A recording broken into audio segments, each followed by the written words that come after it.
Hello dear students, welcome to Sambhav digital classes. आज इस video में अपन देखेंगे कि अपने जैसे बीएससी फर्स्ट ईयर की जो शेखावाटी यूनिवर्सिटी की एग्जाम है, उस एग्जाम में अपने को सिलेबस में कौन कौन सी यूनिट तो पढ़नी चाहिए अपने को, ठीक है ना। और मेनली अगर अपन बात करें तो जो कौन कौन से मोस्ट क्वेश्चंस बन सकते हैं उनकी अपन यहाँ डिस्कस करेंगे, ठीक है। तो अब अपन यहाँ देखें तो फर्स्ट ईयर तो अपना पहला पेपर मैकेनिक्स एंड ऑसिलेशन की अपन बात कर रहे हैं, ठीक है। अब इसमें पहले अगर अपन पैटर्न की अपन बात करें, थोड़ा एग्जाम पैटर्न अगर अपन देखें तो एग्जाम पैटर्न के हिसाब से इसमें अगर अपन देखें तो आप ये कह सकते हो, जैसे अपने फिलहाल जैसे कोरोना का लॉकडाउन के कारण या कोरोना के कारण अपन कहें कि एग्जाम पैटर्न थोड़ा सा चेंज हो चुका है, ठीक है। तो इसमें अपने पास लास्ट टाइम हर एक पहले एक क्वेश्चन आता था जो कि कंप्लीट सिलेबस में कंप्लीट यूनिट में से आता था, ठीक है। 4 यूनिट में अपने एक पेपर डिवाइड किया हुआ होता है। लेकिन अब क्या चल रहा है इसके अंदर कि आपको जैसे अथवा वाला सिस्टम कंप्लीटली हटा दिया गया है, ठीक है। जैसे मन में वैसे अपन क्वेश्चन अटेम्प्ट कर सकते हैं, ठीक है। टोटल अपने पास यहाँ पे 8 क्वेश्चंस आएंगे, ठीक है। 8 क्वेश्चंस आएंगे। हर एक क्वेश्चन जो होगा इसमें आप ऐसे कह सकते हो 6.5 मार्क ईच, ठीक है। ये अपने पास बेसिकली रहेगा 6.5 नंबर का रहेगा। इसमें हाफ नंबर वैसे ऊपर का दिया हुआ है, आप एवरेज 6 नंबर का मान सकते हो, ठीक है। तो इसमें नेक्स्ट आपको कोई भी 3 क्वेश्चन अटेम्प्ट करने हैं अपने जैसे टोटल यूनिट की अगर अपन बात करें, ठीक है। तो टोटल जो अपने पास यूनिट है वो अपने पास 4 यूनिट है, ठीक है। तो हर एक यूनिट से, ठीक है, तो 2 क्वेश्चन फ्रॉम ईच यूनिट ये अपने पास रहेंगे बेसिकली, ठीक है। तो अब इसमें क्या होता है, पहले ये था कि जैसे 2 क्वेश्चन अपने पास हर एक यूनिट में से आ रहे हैं तो उसमें अपने को एक ही अटेम्प्ट करना होता था, ठीक है। तो लेकिन अब क्या सिस्टम कर दिया कि आपको जैसे एक यूनिट है, एक यूनिट में जैसे 2 क्वेश्चन आएंगे तो आप दोनों अटेम्प्ट करते हो तो उन दोनों के मार्क्स आपको काउंट किए जाएंगे, ठीक है। तो एक तरह से अगर अपन देखें तो अगर अपन 1.5 यूनिट कंप्लीट पूरी तरीके से तैयार करके जाते हैं तो अपने पूरे 3 क्वेश्चन अटेम्प्ट इजीली हो जाएंगे। ये अपने पास मेन रहेगा, ठीक है। अब अपन यहां देखते हैं कि कौन कौन से यूनिट अपने को पढ़नी चाहिए, ठीक है, कौन कौन से क्या इंपॉर्टेंट है उसके अपन बात करें। तो देखो, तो सबसे पहले अपन बात कर रहे हैं अपने मैकेनिक्स एंड ऑसिलेशन, ठीक है। तो मैकेनिक्स इसमें अगर अपन देखें जैसे अपना फर्स्ट चैप्टर है, ठीक है। तो फर्स्ट चैप्टर में जैसे फर्स्ट यूनिट की अगर अपन बात करते हैं, फर्स्ट यूनिट में बेसिकली अपने पास यहां पे आप ऐसे कह सकते हो कि 3 चैप्टर इंक्लूड है इसके अंदर, ठीक है। ये अपने पास मैकेनिक्स में ये चैप्टर फर्स्ट है, ठीक है। ये अपने पास चैप्टर थर्ड है और ये अपने पास चैप्टर नंबर 4th। अब यहां प्रॉब्लम क्या है कि यहां पे सेकंड चैप्टर मिसिंग है, ठीक है।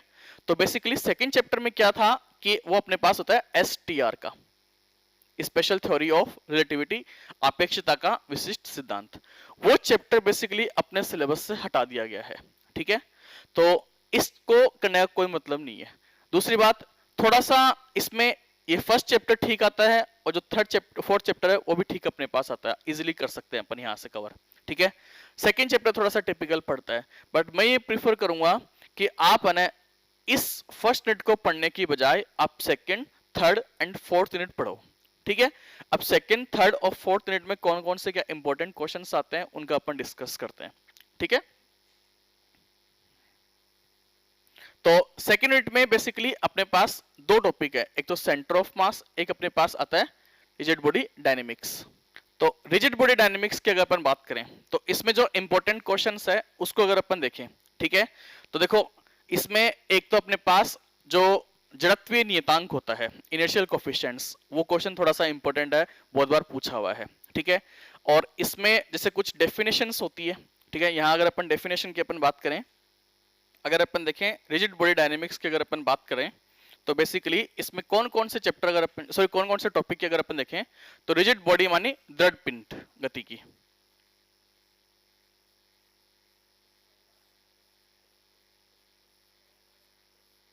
ठीक है, ये अपने पास बेसिकली ये, ठीक है। अब इसमें जो क्वेश्चन पूछता है, तो एक तो अपने पास आ जाएगा जैसे जड़त्वीय नियतांक, इनर्शियल कोफिशिएंट्स, वो बहुत बार पूछा हुआ क्वेश्चन है, काफी इंपॉर्टेंट भी है, ठीक है।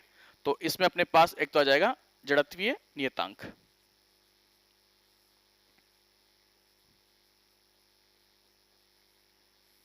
इनर्शियल कोफिशिएंट्स,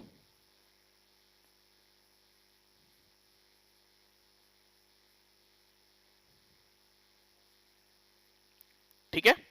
इसके अलावा अगर अपन फर्दर इसमें देखें,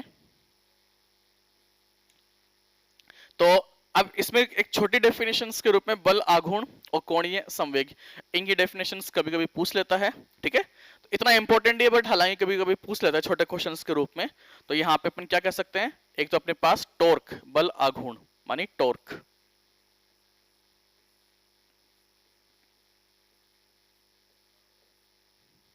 ठीक है। और अपने पास एक आ जाएगा कोणीय संवेग, एंगुलर मोमेंटम,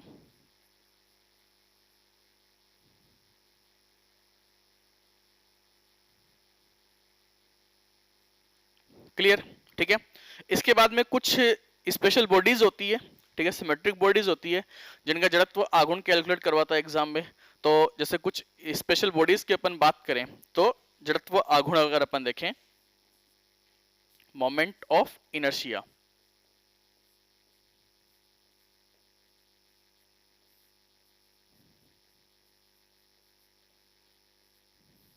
ठीक है, इसकी अपन बात करें, तो बेसिकली अगर अपन एग्जांपल्स के रूप में देखें कि कौन कौन सी बॉडीज हो सकती है, तो अपने पास एक तो आ जाएगा वलय, रिंग, ठीक है।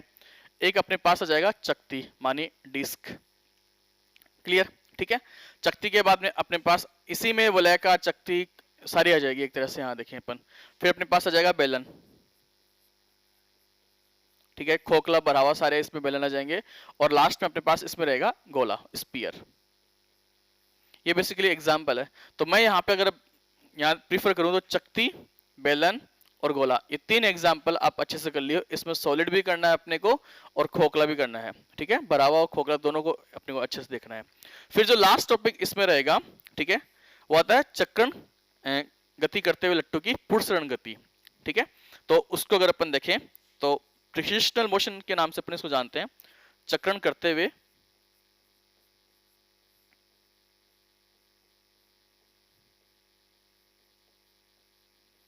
लट्टू की पुरसरण गति।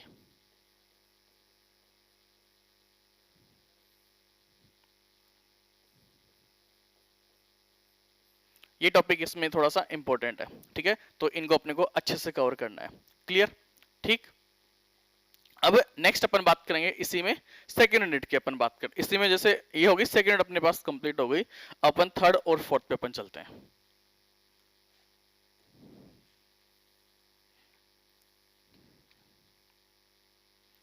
ठीक है। तो थर्ड यूनिट में बेसिकली अपन देखें तो एक तो आपके पास चैप्टर है मोशन अंडर सेंट्रल फोर्सेज, केंद्रीय बलों के प्रभाव में गति, ठीक है। और एक अपने पास है डैम्प्ड हार्मोनिक ऑसिलेशंस, ठीक है। तो इसमें अवमंदन, सरल आवर्ती दोलित्र, ये अपने पास चैप्टर बेसिकली, ठीक है। तो यहाँ अगर अपन देखें तो मैं ये प्रीफर करूंगा कि आप है जैसे आप एक चीज नोटिस करोगे, अगर अपन यूनिट थर्ड और फोर्थ दोनों को एक साथ कंबाइंडली देखें, तो एक तो आपके पास जो अवमंदन वाला चैप्टर है, ये एक इम्पोर्ट ये वाला, और एक आपके पास ड्राइवन हार्मोनिक ऑसिलेटर यहां तक, ठीक है।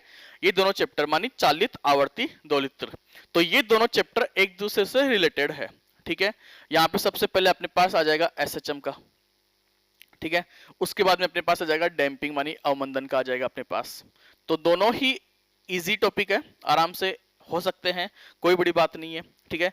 अगर इसमें कुछ टॉपिक्स की अगर अपन बात करें तो जैसे अपने पास अवमंदित सरल आवर्ती दोलित्र होता है, ठीक है, उसमें वेग पूछ सकता है, उसके विस्थापन वगैरह, ठीक है, उसकी इक्वेशन, इनके रिलेशंस पूछ सकता है, ठीक है। इसके अलावा अगर अपन यहाँ देखें तो एक होता है, इसी में एक टॉपिक आता है कि स्वैच्छिक विभव कूप में कण की दोलनीय गति, वो भी काफी बार पूछा हुआ है, जहां से अपने पास जो रिजल्ट निकलता है u equals to half kx square, ये अपने पास इसमें रिजल्ट निकल के आता है, ठीक है। तो यह था स्वैच्छिक विभव कूप में कण की दोलनीय गति, motion of particle in arbitrary potential well, ये अपने पास में रहेगा। क्लियर, ठीक है। और फिर अपन यहां देखें ड्राइवन हार्मोनिक ऑसिलेटर, ठीक है। इसकी अगर अपन बात करें तो बेसिकली इसमें है ना, एक तो अपने पास एलसीआर सर्किट से रिलेटेड क्वेश्चन आएंगे, ठीक है। एलसीआर सर्किट में दो होते हैं, एक सीरीज होता है, एक अपने पास आता है पैरेलल, ठीक है।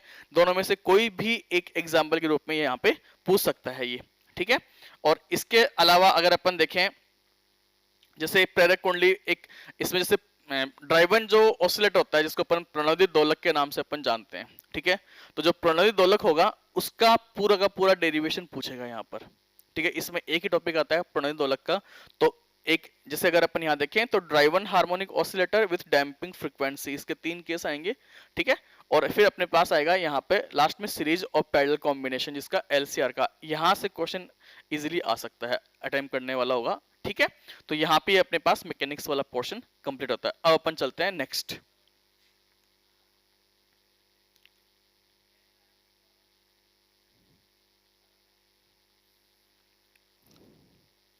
तो अब अपने पास सेकंड चैप्टर आ गया ईएमटी, ठीक है। ईएमटी की अगर अपन बात करें तो यूनिट फर्स्ट अगर अपन देखें स्केलर एंड वेक्टर फील्ड, सदिश और अदिश क्षेत्र में अगर अपन यहाँ देखेंगे, ठीक है। तो जैसे यूनिट फर्स्ट अपने पास ये है, यूनिट सेकंड है electric field of potential energy से रिलेटेड, ठीक है। यूनिट थर्ड है इलेक्ट्रिक फील्ड इन मैटर, और यूनिट फोर्थ अपने पास magnetostatics and magnetic field in matter. यहाँ अगर अपन देखिए वैसे तो इसमें हर एक यूनिट इजी है, ठीक है, क्योंकि ये 12th के बेसिस की है पूरी यूनिटें। लेकिन इसमें अगर अपन देखें कि जो अपने पास फर्स्ट यूनिट आती है, ठीक है, स्केलर एंड वेक्टर फील्ड वाली, ठीक है, सदिश एवं अदिश क्षेत्र, ये अपने पास रहती है।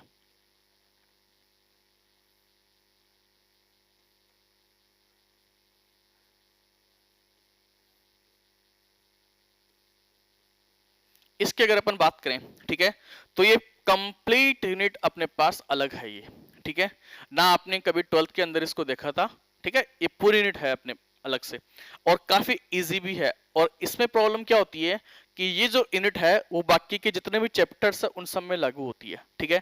अब इस यूनिट में है ना 3 टॉपिक आपके पास इंपॉर्टेंट रहेंगे। एक तो आपके पास रहेगा ग्रेडियंट, ठीक है।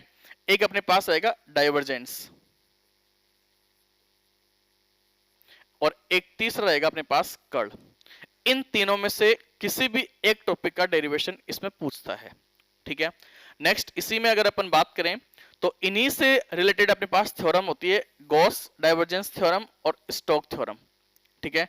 यहां से भी बहुत बार क्वेश्चन पूछा हुआ है, एक छोटा क्वेश्चन से पूछ सकता है यहाँ पर। इसके अलावा जो न्यूमेरिकल बनते हैं, ठीक है, अब आप यहाँ देख सकते हो या तो इन तीनों में किसी भी एक का डेरिवेशन पूछेगा, ठीक है। और अगर अपन रफली बात करें तो इन्हीं से रिलेटेड न्यूमेरिकल भी पूछ सकता है। न्यूमेरिकल और डेरिवेशन में 100% यहां से क्वेश्चन आता है, ठीक है। अब इसमें क्या होता है बेसिकली, जैसे थोड़ा सा अगर मैं इंट्रोडक्शन के रूप में बताऊं, ग्रेडियंट वगैरह अपन देखें तो जैसे मान लो जो आपका ग्रेड होता है, ये बेसिकली एक ग्रेड ऑपरेटर होता है, ठीक है। इसको डेल संकारक के नाम से अपन जानते हैं, ठीक है, डेल संकारक आप कह सकते हो। इसका कार्टेशियन में अगर अपन वैल्यू देखें तो मोस्टली आपके जो फर्स्ट ईयर है, फर्स्ट ईयर में कार्टेशियन से ही रिलेटेड क्वेश्चन आते हैं, कार्तीय निर्देशांक से ही। तो इसका जो मान आता है वो I cap del upon del X plus J cap del upon del Y plus K cap and del upon del Z, ये बेसिकली अपने पास होता है, ठीक है।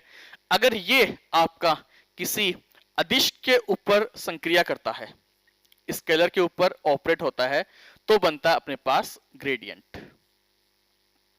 क्लियर, ठीक है। अगर यही किसी सदिश के ऊपर, अब सदिश के ऊपर सदिश, ये देखो आप यहाँ पे आई केप जे केप के केप आ रहा है, इसका मतलब ये पूरा कैसा है, एक सदिश राशि है, अपन कह सकते हैं यहाँ पर, ठीक है, एक सदिश राशि है। तो अब सदिश के साथ जो गुणा होता है वो 2 प्रकार से हो सकता है। एक तो हो सकता है अपने पास डॉट माने अदिश गुणनफल के रूप में, एक अपने पास होता है क्रॉस माने सदिश गुणनफल के रूप में, ठीक है। तो अगर ये वाला किसी सदिश के ऊपर, ठीक है, और सदिश के ऊपर किसके रूप में, डॉट के रूप में, मानी अदिश गुणन ऐसे कह सकते हो आप, अदिश गुणा, ठीक है, ये होता है। तो अपन क्या कह सकते हैं बेसिकली, अदिश गुणनफल होता है तो ये कहलाएगा आपका डाइवर्जेंस।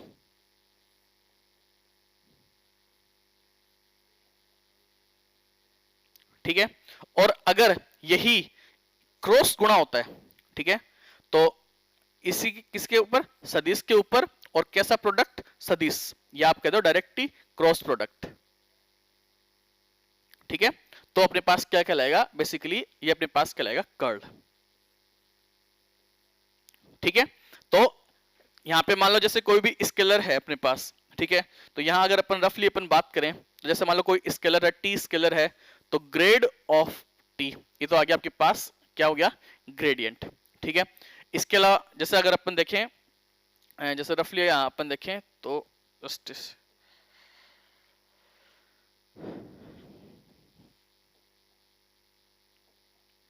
तो जैसे यहां अगर अपन बात करें, जैसे मान लो टी कोई सदिश राशि है, तो ग्रेड ऑफ टी, ये जो अपने पास रहेगा ये तो आ जाएगा ग्रेडियंट, ठीक है। डेल डॉट ए, ये अपने पास आ जाएगा डाइवर्जेंस, ठीक है। और डेल क्रॉस ए, ये अपने पास क्या आ जाएगा, कर्ल। क्लियर है, ये तीनों अपने पास रहेंगे यहां पर, ठीक। तो यहां पे आप ऐसे कह सकते हो, ये कुछ क्वेश्चंस यहां से पूछेगा, ठीक है। अब नेक्स्ट अपन चलते हैं सेकंड यूनिट के अंदर। तो सेकंड यूनिट की अपन बात करते हैं electric potential, electric field and potential energy, ठीक है। इसको अगर अपन देखें तो देखो यहाँ पे जैसे इनवेरियंस ऑफ चार्ज कोई मतलब नहीं, कोई कभी नहीं पूछता है, पोटेंशियल एनर्जी ऑफ सिस्टम ये कभी, डिस्क्रीट चार्ज ऐसा कभी कोई क्वेश्चन नहीं पूछेगा। अब अपन बात करते हैं energy required to build a uniformly charged sphere, ठीक है। यहां से पूछ सकता है क्वेश्चन। इसमें अपने पास बेसिकली दो टॉपिक आते हैं, एक तो खोखले गोले का और एक आता है अपने पास भरे हुए गोले का, ठीक है। अगर अपन आंसर की अपन बात करें, शेल जो अपने पास आता है, ठीक है, शेल की जो पोटेंशियल एनर्जी होती है वो अपने पास होती है के क्यू स्क्वायर अपॉन 2r, इसका डेरिवेशन पूछ सकता है, ठीक है। और अगर अपन बात करें सॉलिड की, ठीक है, यूनिफॉर्मली चार्ज्ड है और सॉलिड है, इसकी अगर अपन बात करें तो इसका अपने पास होता है 3/5 के क्यू स्क्वायर अपॉन आर, इसका अपने पास से डेरिवेशन पूछ सकता है, ठीक है। फिर अगर इसी में अपन बात करें तो अपने पास नेक्स्ट आता है डाइपोल, ठीक है, electric field due to a short dipole. Basically जैसे अपने पास 12th में टॉपिक था डाइपोल का, सेम वो का वही यहाँ पे टॉपिक आता है, ठीक है। तो डेरिवेशन थोड़ा सा टिपिकल हो जाता है, थोड़ा सा अलग डेरिवेशन है, इतना इसमें कुछ नहीं है, ठीक है। फिर यहाँ पे अगर अपन देखें तो इलेक्ट्रिक फील्ड, अब जैसे अगर अपन जनरली बात करें तो किस प्रकार से अपन इलेक्ट्रिक फील्ड निकालेंगे डाइपोल के कारण, उसकी अक्ष के ऊपर, ठीक है, एक उसकी निरक्ष के ऊपर, एक मतलब एक तो उसकी एक्सिस, एक अपने पास हो गई इक्वेटोरियल मान निरक्ष हो गई अपने पास, एक होता है एक जनरल पॉइंट, मतलब किसी भी थीटा और आर दूरी के ऊपर अगर अपन देखें, थीटा एंगल के ऊपर, तो बेसिकली जो जनरल वाला पॉइंट होता है ना आर थीटा वाला, ठीक है, वो थोड़ा सा अच्छे से कवर कर लिया कि वहां से क्वेश्चन पूछने का चांसेस ज्यादा रहता है, ठीक है। और फिर अगर अपन इसी में देखें तो potential due to a uniformly charged spherical shell, एक खोखला गोला होता है, ठीक है। अब बेसिकली खोखले गोले के कारण जो पोटेंशियल का जो तरीका है वो बेसिकली 12th के हिसाब से अगर अपन बात करें तो अपन ने ये तरीका यूज किया था कि माइनस इनफाइनाइट से R E dot D R, ये बेसिकली अपन ने यूज किया था पोटेंशियल का, ठीक है। लेकिन यहाँ पर ये वाला तरीका काम में नहीं आएगा, ठीक है। इसमें बेसिकली क्या कर रखा है कि जैसे अपन ने एक गोला ले लिया, ठीक है, एक स्फेरिकल शेल है, ठीक है, यहाँ पे इसका सेंटर पॉइंट हो गया। अब यहां से कोई भी दो पॉइंट लो, एक बाहर की तरफ और अपन लेंगे एक अंदर की तरफ, ठीक है। यहां अगर अपन बात करें तो जैसे मान लो कि आपको सपोज, अब इसको अपन क्या करते हैं अलग अलग में कट करते हैं इसको इस तरह से, ठीक है, तो ये एक रिंग के रूप में निकल के आता है, ठीक है, ये एक रिंग बन के आएगी अपने पास, ठीक। अब जैसे मान लो ये आर त्रिज्या का है, ठीक है, तो इसके कारण और एक एंगल ले लो थीटा के ऊपर है, डी थीटा एंगल टाइप का हो जाएगा ये, और यहाँ पे अपन निकालेंगे, ठीक है। तो अगर ये वाला पॉइंट यहाँ से, अगर ये वाला पॉइंट यहाँ पे अंदर हो गया तो इनसाइड आ जाएगा, और ये वाला पॉइंट अगर बाहर है तो अपने पास क्या जाएगा आउटसाइड। तो एक रिंग के कारण पोटेंशियल अपन इजिली निकाल सकते हैं, ठीक है, रिंग के एक्सिस पे पोटेंशियल अपन जानते हैं, तो वो वाला डेरिवेशन को यूज करते हुए इसको अपन सोल्व करते हैं, ठीक है। बेसिकली ये अपने पास रहेगा। तो यहाँ अगर अपन देखें तो इलेक्ट्रिक, फिर अपने पास आ जाएगा पोटेंशियल ड्यू टू, अब आता है Poisson and Laplace equation in Cartesian coordinate and their applications, ठीक है। तो बेसिकली कार्टेशियन कोऑर्डिनेट पे जैसे पॉइसन इक्वेशन की अगर अपन बात करें, मोस्टली जो पॉइसन इक्वेशन है उससे से रिलेटेड अपने पास क्वेश्चन आता है, ठीक है। लाप्लास का इतना, सॉरी, लाप्लास इक्वेशन से रिलेटेड क्वेश्चन आता है, पॉइसन का इतना कोई ज्यादा नहीं आता है, बाई चांस कभी पूछ सकता है, बट मोस्टली टाइम अपने पास लाप्लास का ही क्वेश्चन पूछता है, ठीक है ना। अब इसी में बुक में तो बेसिकली अपने को क्या कर रखा है कि सिलेंडर और स्पेरिकल कोऑर्डिनेट भी दिए हुए हैं, बट उसके अपने को नीड नहीं है, अपने को सिर्फ और सिर्फ किसमें, कार्टेशियन में ही सोल्व करना है अपने को बेसिकली। ठीक है, आप ऐसे कह सकते हो। ठीक है, अब इसमें जो एप्लीकेशन की अपन बात करें तो जैसे प्लेट है, प्लेट की दो प्लेटें रखी हुई है, ग्राउंडेड प्लेट है, उनके बीच में किस तरह से पोटेंशियल वगैरह होगा, किस तरह से इलेक्ट्रिक फील्ड होगा, वो पूछ सकता है। ठीक है, अब अगर अपन यहाँ बात करें तो एक क्वेश्चन पूछता है electric field measured in moving frame. अगर आप यहाँ वाला इतना टॉपिक कवर कर लेते हो ना, तो फिर आपको इसकी आवश्यकता नहीं होगी, इसकी करने की जरूरत नहीं है, आराम से यहाँ से आपके पास पूरा पूरा एक क्वेश्चन इजीली अटेम्प्ट हो जाएगा। ठीक है, जो मेन क्वेश्चंस थे वो मैंने आपको बता ही दिए। ठीक है, अब अपन बात करेंगे इलेक्ट्रिक फील्ड इन मैटर। ठीक है, पदार्थ में विद्युत क्षेत्र, इसकी अगर अपन बात करें,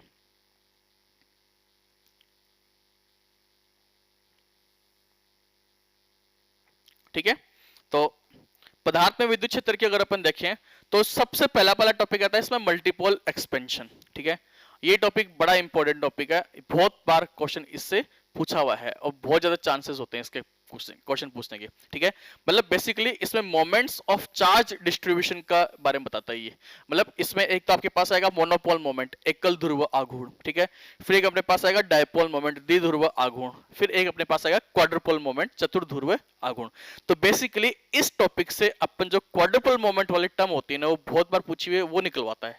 ठीक है, तो फिर अपने पास आएगा dielectric induced dipole moment, polar. अब यहां अगर अपन बात करें तो छोटे डेफिनेशंस के रूप में पोलर और नॉन पोलर मॉलिक्यूल्स, ध्रुवीय और अध्रुवीय जो अणु होते हैं उनके बारे में पूछता है। ठीक है, अब इसी में देखें तो एक जो सबसे इंपॉर्टेंट टॉपिक है, एक आपके पास आएगा पोलराइजेशन मानी ध्रुवणता। ठीक है, एटॉमिक पोलराइजेबिलिटी मानी अल्फा। ठीक है, परमाणुविक ध्रुवणता, इलेक्ट्रिक डिस्प्लेसमेंट वेक्टर डी। ठीक है, और इलेक्ट्रिक ससेप्टिबिलिटी। ठीक है, माने इसको अपन कहते हैं विद्युत प्रवृत्ति के रूप में अपन जानते हैं, डाइलेक्ट्रिक कांस्टेंट माने एप्सिलॉन आर के रूप में अपन कहते हैं। इनके बीच में कैसे क्या संबंध होता है वो बेसिकली पूछता है। ठीक है, epsilon r equals to 1 plus chi. ठीक है, और जो एप्सिलॉन आर होता है बेसिकली आप ऐसे कह सकते हो कि epsilon equals to epsilon naught into epsilon r. ये जो रिलेशंस होते हैं बेसिकली इसमें पूछ जाते हैं। ठीक है, ये इंपॉर्टेंट टॉपिक है, यहाँ से आराम से क्वेश्चन, ये जो रिलेशन वाला टॉपिक है ना बहुत बार पूछा हुआ है, ये इंपॉर्टेंट है, ध्यान रखना थोड़ा सा। ठीक है, फिर अगर अपन बात करें कि अब जो नेक्स्ट क्वेश्चन, यहां से एक क्वेश्चन आराम से आपका बन जाएगा नेक्स्ट। इसी में अगर अपन बात करें तो electric potential and electric field due to a uniformly polarized sphere, outside sphere, surface पर और इनसाइड, ये तीन टॉपिक रहेंगे। ठीक है, कि जैसे एक पोलराइज्ड स्फीयर है, ठीक है, उसके अंदर बाहर और सरफेस पे कितना के इलेक्ट्रिक फील्ड पैदा होता है, यहां से न्यूमेरिकल बहुत बार पूछा हुआ है। ठीक है, तो एक क्वेश्चन आप यहां से इजीली अटेम्प्ट कर सकते हो। ठीक, नेक्स्ट अगर अपन देखें तो मैग्नेटो, तो बेसिकली तो अपने पास यहाँ पे 3 यूनिट हो चुकी है। ठीक है, आराम से 6 क्वेश्चंस बन जाएंगे अपने पास। लेकिन अगर अपन और देखें, ठीक है, तो ये जो मैग्नेटोस्टैटिक्स का है, मैग्नेटिक फील्ड इन मैटर। ठीक है, तो अगर आप करना चाहो तो यहां तक का अगर अपन देखो, लॉरेंस फोर्स अपन ने पढ़ा हुआ है, प्रॉपर्टीज ऑफ मैग्नेटिक फील्ड अपन ने पढ़ा हुआ है, एक पूछता नहीं है, एम्पियर का लॉ अपन जानते हैं अच्छे से। ठीक है, B dot D L equals to integration of B dot D L mu naught I के बराबर अपने पास होता है। Field due to a current carrying solid conducting cylinder. ठीक है, आउटसाइड और सरफेस और इनसाइड, ये अपने पास टॉपिक होते हैं इसके अंदर। ठीक है, ampere law in differential form, ये टॉपिक थोड़ा सा नया है। ठीक है, ये अपने पास 12th में नहीं था, ये इस बार जैसे फर्स्ट ईयर में आता है आपके ये। फिर introduction of magnetic vector potential, जिस प्रकार से पॉइसन इक्वेशन अपने पास इसमें होती है इलेक्ट्रोस्टैटिक में, वैसे इसमें भी अपने पास यहाँ पे होती है। वन मोर थिंग अगर अपन यहाँ देखें तो जो अपने पास, चलो इसको आगे देख लेंगे, एक डिफरेंशियल फॉर्म, आप ऐसे कह सकते हो कि यहां से यहां तक आपका आराम से एक क्वेश्चन इजीली अटेम्प्ट हो जाएगा। फिर चाहे आप मैग्नेटिक फील्ड इन मैटर वाले पोर्शन को ना करो तो कोई दिक्कत नहीं है। ठीक है, तो यहां तक का आपको ये टॉपिक कवर करना है, ये आप छोड़ भी सकते हो क्योंकि ऑलरेडी आपके पास 3 यूनिट कवर हो चुकी है। इसके अलावा थोड़ा सा और अगर अपन बात करें तो यहां अगर अपन देखें, इसी में अगर इलेक्ट्रिक फील्ड इन मैटर और सॉरी इसमें अगर electric field and potential energy की अगर अपन बात करें तो न्यूमेरिकल जो बेसिकली बनते हैं। ठीक है, यहां पर न्यूमेरिकल की अगर अपन बात करें तो आपको बता दूं, जैसे या तो फोर्स होगा या फील्ड होगा, तो E इक्वल्स टू माइनस का ग्रेड ऑफ V, V यहाँ पे पोटेंशियल है, E आपके पास इलेक्ट्रिक फील्ड है। ठीक है, यहां से न्यूमेरिकल पूछ सकता है, या तो आपको E दिया होगा V निकलवाएगा, या फिर V दिया होगा E निकलवाएगा। ठीक है। इसके अलावा अगर अपन देखें, जैसे कोई भी इंटरचेंज करके यहां से आप इजीली निकाल सकते हो। एक आपको पूछ सकते हैं कोई भी फील्ड संरक्षी और असंरक्षी कब होता है, तो सिंपली आपको क्या करना है, उसका डेल क्रॉस ई, अगर फोर्स दिया हुआ तो एफ आ जाएगा और फील्ड दिया हुआ तो ई आ जाएगा, डेल क्रॉस ई बराबर 0 आपको चेक कर लेना है। ठीक है, अगर कोई फील्ड संरक्षी होगा तब ही आप ये वाला जनरेट कर पाओगे फॉर्मूला। ठीक है, ये वाला यहां से न्यूमेरिकल पूछता है। ठीक है, इसके अलावा अपने पास इसी में एक पोटेंशियल जो एनर्जी होती है, ठीक है, उसका क्वेश्चन पूछ सकते हैं यहां पर। ठीक है, ये अपने पास पेपर सेकंड अपने पास आ गया। अब अपन पेपर थर्ड पे चलते हैं, जो कि अपने पास कौन सा है, ऑप्टिक्स। ठीक है, तो अब इसमें अपन देखते हैं next unit, next paper optics. Optics की अगर अपन बात करें यहां पर, ठीक है, तो बेसिकली ऑप्टिक्स की पहली यूनिट अगर अपन देखें, इंटरफेरेंस मानी व्यतिकरण।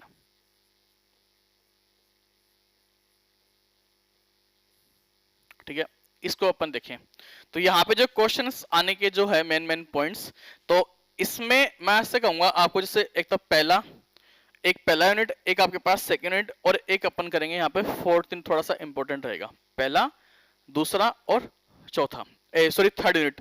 चौथा यूनिट अपने पास लेजर आता है तो उसको अपन हटा देंगे एक बार।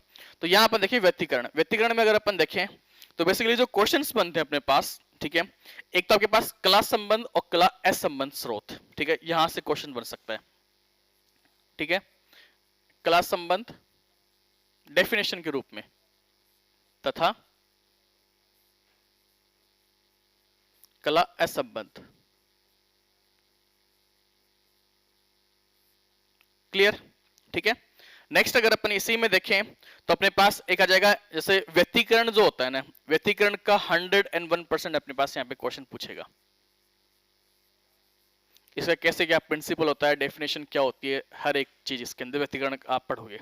ठीक है, व्यतिकरण में इसके अलावा अगर अपन बात करें, जैसे पतली फिल्म होती है कि पतली फिल्म से किस प्रकार से व्यतिकरण प्रारूप प्राप्त होता है, तो वो इसका एक तरह से एप्लीकेशन के रूप में देख लेना यहाँ पर, पतली फिल्म से व्यतिकरण। ठीक है, नेक्स्ट अगर अपन देखें इसी में तो अपने पास आता है न्यूटन रिंग, न्यूटन वलय। ठीक है, न्यूटन वलय से बहुत बार क्वेश्चन पूछा हुआ है, तो न्यूटन वलय को आपको कवर करना है। ठीक है, नेक्स्ट अगर अपन देखें न्यूटन वलय, तो न्यूटन वलय के बाद में अपन देखें माइकलसन इंटरफेरोमीटर मानी माइकलसन व्यतिकरण मापी, इसको भी अच्छे से कवर कर लेना।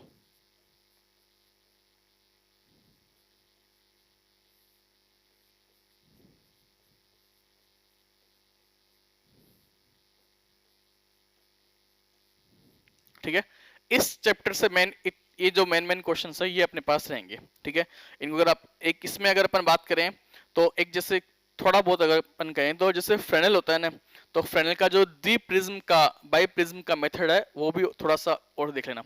तो फ्रेनेल बाई प्रिज्म,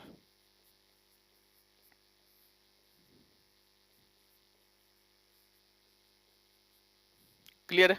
ठीक है, ये अपने पास इस यूनिट से टॉपिक रहेंगे। अब नेक्स्ट अगर अपन देखें यूनिट सेकंड की अपन बात करें,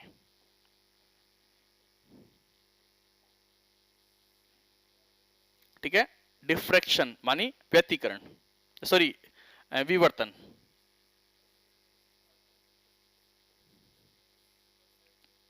ठीक है, डिफ्रैक्शन अपन देखें तो यहाँ पे जैसे फ्रेनेल और फ्रोनहोफर ये अपने पास दो है, तो दोनों से सवाल पूछता है, तो चाहे आप फ्रेनेल वाला कवर कर लो चाहे फ्रोनहोफर वाला कवर कर लो, इसमें इतना कुछ खास नहीं है। ठीक है, दोनों में आप कवर कर सकते हो। तो जैसे अब इसमें क्या होता है, जैसे अगर अपन यहाँ देखें तो जैसे फ्रेनेल के जो अर्ध कटिबंध है, half period zones of Fresnel, ठीक है, तो यहाँ अपन कह देंगे अर्ध आवर्ती कटिबंध। बड़ा इंपॉर्टेंट टॉपिक है, बहुत बार एग्जाम में पूछा हुआ है। ठीक है, तो अर्धआवर्ती कटिबंध का जो डेरिव, क्योंकि इसके जो 3-4 एप्लीकेशंस होती है ना, वो इन अर्धआवर्ती कटिबंध के प्रिंसिपल कंसेप्ट के ऊपर ही डिपेंड होती है। ठीक है, नेक्स्ट अगर अपन यहाँ देखें तो फ्रेनेल के अर्धआवर्ती कटिबंध हो गए, इसके बाद में अपन देखें जॉन पट्टिका आ जाएगी अपने पास। ठीक है, तो जॉन पट्टिका,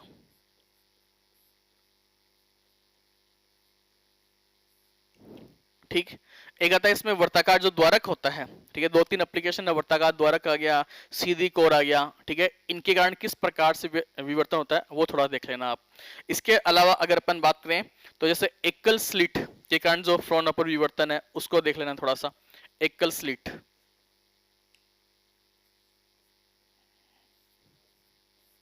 ठीक है, एक वर्ताकार द्वारक,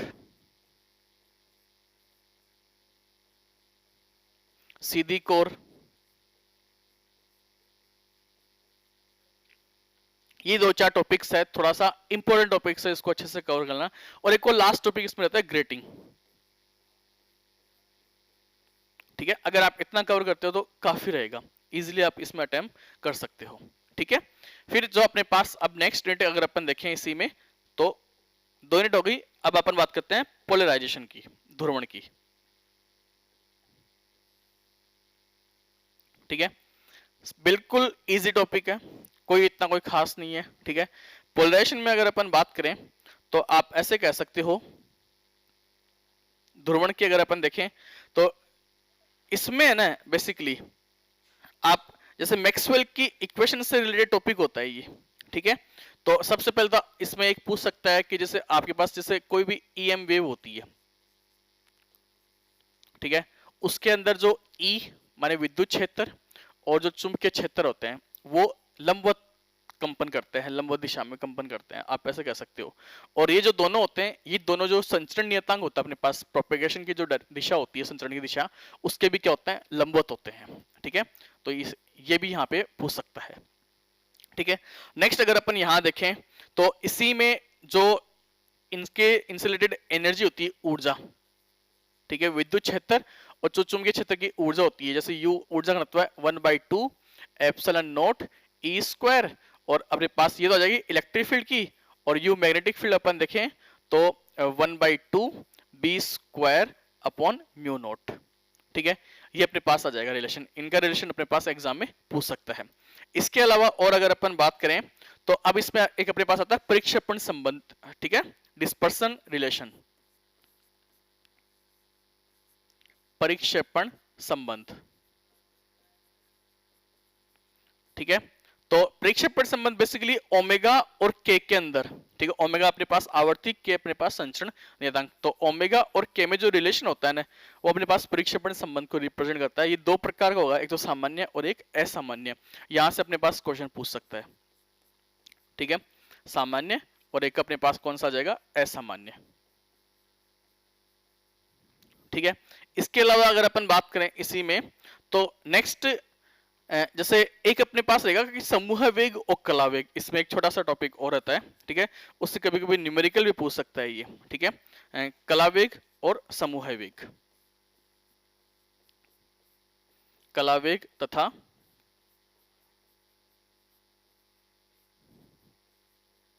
phase velocity and group velocity, ये अपने पास बेसिकली कुछ टॉपिक्स होते हैं पर्टिकुलर, ठीक है। तो इन टॉपिक्स को अपने को अच्छे से कवर करना है। नेक्स्ट अगर अपन देखें कि जैसे अपने पास जो यूनिट 4th है, ठीक है, तो उसको फिर इतना करने की कोई आवश्यकता नहीं है, लेजर वाली अपने पास यूनिट है, ठीक है, क्वांटम ऑप्टिक्स एंड फोटोनिक्स में आता है, जिसमें लेजर आ गया, होलोग्राफी, फाइबर ऑप्टिक्स, ये कंप्लीट चैप्टर अपने लिए नया है। बाकी अगर इसमें अगर अपन देखें जैसे पहले यूनिट और दूसरी यूनिट की अपन बात करें, जैसे व्यतिकरण है ये अपने 12th में पढ़ा हुआ है, विवर्तन अपन ने 12th में पढ़ा हुआ है, एक थोड़ा पोलराइजेशन थोड़ा सा अलग है।